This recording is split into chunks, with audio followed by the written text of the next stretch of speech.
You could also have a situation where you have an uncontrolled upsurge, which is what we are seeing in Sri Lanka, right? India is not in a good place. The BJP has spread kerosene all over the country. You need one spark and we'll be in big trouble. क्या आपने इस सत्य पर कभी विचार किया है कि हमारे देश के पूर्व राजनेताओं के वर्तमान राजपुत्र जो यहां अपने मूर्खतापूर्ण उल्टे सीधे बयानों, तथ्यात्मक रूप से अनर्गल बातों को कहने बोलने के कारण एक बड़े लोक में हास्य का पात्र बनते हैं, वही विदेशों में बड़ी बड़ी यूनिवर्सिटी और बड़े बड़े मंचों पर राजनीतिक, वैश्विक, सांस्कृतिक विमर्शों के लिए माननीय वक्ता के रूप में क्यों आमंत्रित किए जाते हैं? शायद नहीं। ध्यान दीजिए, राहुल गांधी, अखिलेश यादव, तेजस्वी यादव और वामपंथियों को ही वहां क्यों बुलाया जाता है? और ये हर बार वहां जाकर देश की लोकतांत्रिक सत्ता का उपहास करने से लेकर भारत देश की उपस्थिति को ही प्रश्न चिन्ह के घेरे में क्यों ले आते हैं? आप इन मंचों के संचालकों और इस पूरी गुटबाजी को समझेंगे तो उत्तर तुरंत मिल जाएगा। ये मंच वैश्विक स्तर पर एक ही कार्य करते हैं। हर पारंपरिक व्यवस्था, शतियों पुरानी सभ्यता, उसके उदात्त स्वरूप को अधिनायकवादी, शोषण समर्थक घोषित कर किसी वामपंथी यूटोपियन का सपना दिखाते हैं। इतिहास की झूठी व्याख्या करते हैं। इसलिए इनके निशाने पर राष्ट्र के रूप में भारत होता है। यहाँ की चुनी हुई सरकार होती है, हिंदू विचारधारा होती है। भला राहुल गांधी जैसे व्यक्ति वहां कैसे बुलाए जाते हैं? और वह हर बार एक देश, एक सभ्यता के रूप में भारत का उपहास क्यों करते हैं? किसी चुनी हुई बहुमत की सरकार को शोषक और भारत तोड़क क्यों कहते हैं? India is not in a good place. India is not in a good place.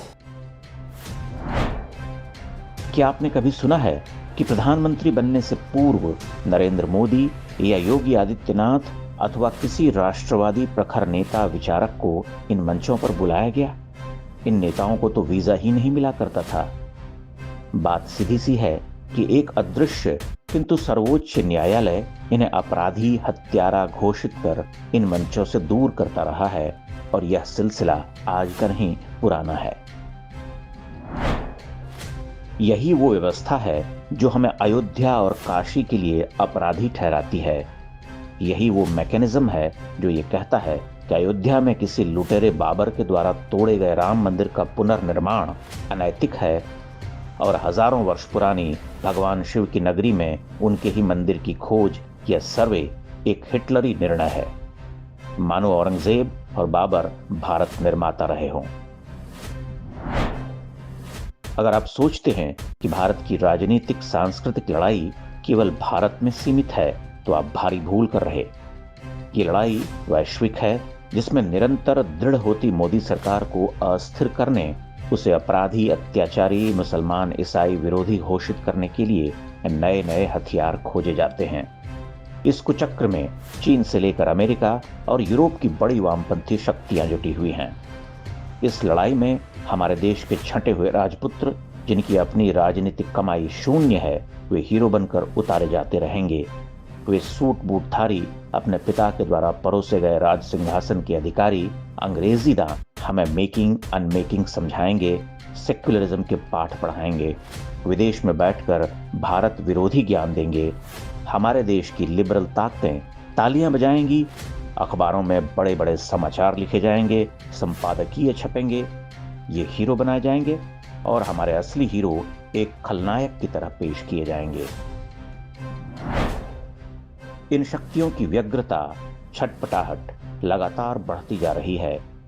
Bharat में होने वाले राजनीतिक सांस्कृतिक परिवर्तन ने इनकी नींद छीन ली है। ये अपने विशाल प्रचार तंत्र के साथ धनबल से जुटे हुए हैं। ये लेख लिखकर भारत को बदनाम करेंगे, झूठी मनगढ़ंत रिपोर्ट छापेंगे, गंगा जमुनी के आंसू बहाएंगे। आप हिमालय की तरह दृढ़ रहिए, इनके षड्यंत्रों को समझते रहिए। ये लड़ाई अभी समाप्त नहीं हुई है। हिंदू वैभव का सूर्य उठ रहा है, अभी प्राणपन से जुटना होगा। जागो जागो आया प्रभात, बीती वह बीती अंधरात, झरता भर ज्योतिर्मय प्रपात पूर्वांचल, बांधो बांधो किरणें चेतन, तेजस्वी है तमजीत जीवन, आती भारत की ज्योतिर्धन महिमाबल। महाकवि निराला ने लगभग 80-90 वर्ष पूर्व जिस ज्योतिर्धन महिमाबल को आते हुए देखा था, आप उसकी महिमा को समझिए।